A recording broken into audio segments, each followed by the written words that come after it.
Hi, I'm Denisha Jenkins. I'm the executive producer and one of the actors here at the Wulfeater. My name is Brian Jenkins, and I am the director of the Wulfeater and one of the co-writers of the show. And we're excited to welcome you in and give you a little tour of our space. So this is the Wulfeater.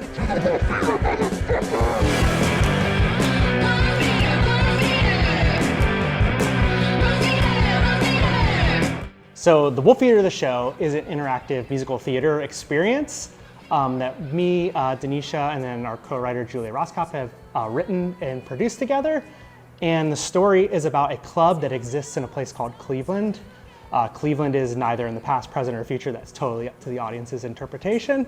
And when you come see the Wulfeater, you get to spend a night in the club immersed in all the fun and debauchery and, I think, very strange directions that the story takes. We are currently at the 10th Avenue Arts Center downtown in East Village, and we are currently at the Wulfeater here. That was the first number that I programmed, and I knew it had to be big and bold. It had to flash and really grab someone's attention, really leaning into the sort of punk lighting aesthetic, but also trying to find the marriage between the theater lighting that you're used to and this like rock show where you just, you're sitting in your seat, you kind of want to rock out, you really want to give it that energy. I'm playing the role of Diana. She's the matron of the club who stands in both collaboration and foil to her counterpart Tyler. An important exploration in this story is the dynamics of power and how power is wielded by different groups and different identities in different ways, all to kind of uphold the same mechanisms. Given that the Wulfeater is a space where folks in this place we call Cleveland come to escape from their reality, I play one of the regular patrons. The terrorist is a parasite.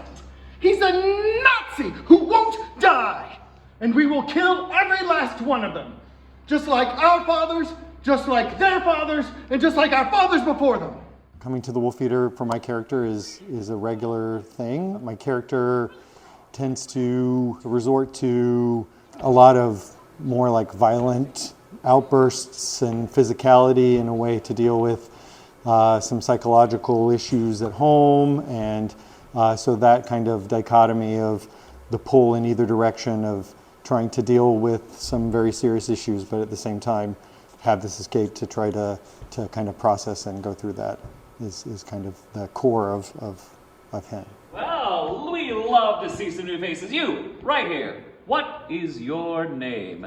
I think having interactive components is really fun. One of my biggest loves with musical theater and live art is a co-creation of the experience with your audience. And that means that every night you're open to that exchange of emotion and energy and interpretation and just general vibes.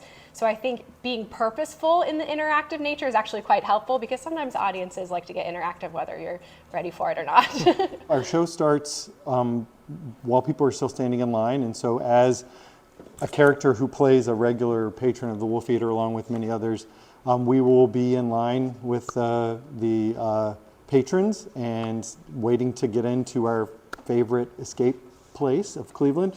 You'll be able to interact with them and they'll be talking to you a little bit about what happens, and they might be asking you if it's your first time here at the Wulfeater and sharing a little bit about their experience.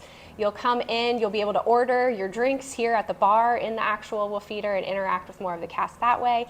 And then if you're fortunate enough to be sitting in one of our very important person tables, you are part of the live action all throughout the night. Also, there's a lot of moments in the show where we invite the audience and we literally shine the lights at them to let them know that they're just as much a part of this as we are. I think usually you keep the audience in the dark and then you light the stage so you can create that suspension of disbelief. And we want to cut through that as much as we can. I think the interactive component for me is just, I'm somebody that like when I do a project, I love to build a world.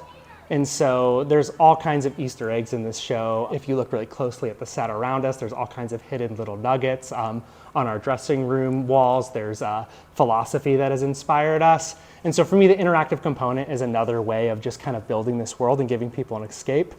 I would say that I don't think our show is necessarily an escape from a lot of the things happening in the real world. It deals with issues of power, authoritarianism, imperialism, subjugation of people.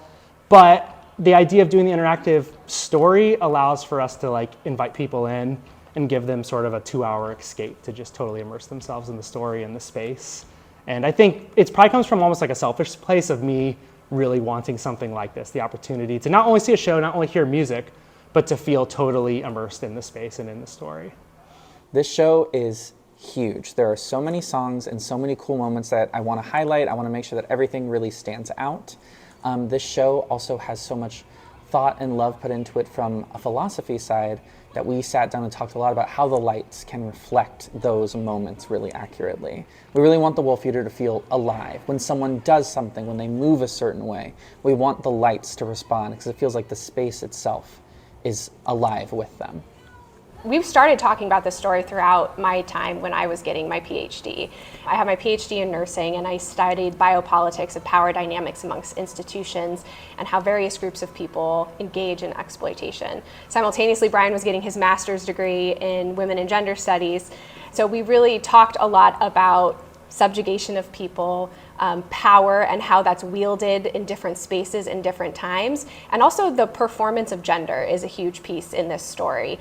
It is definitely underpinned by abolitionist feminist philosophies and just this exploration of we're all very unhappy with a lot of things that are happening in the world, and we're really asking the audience to question themselves and question ourselves. How do we exist every day in upholding these power structures that are causing harm to all of us?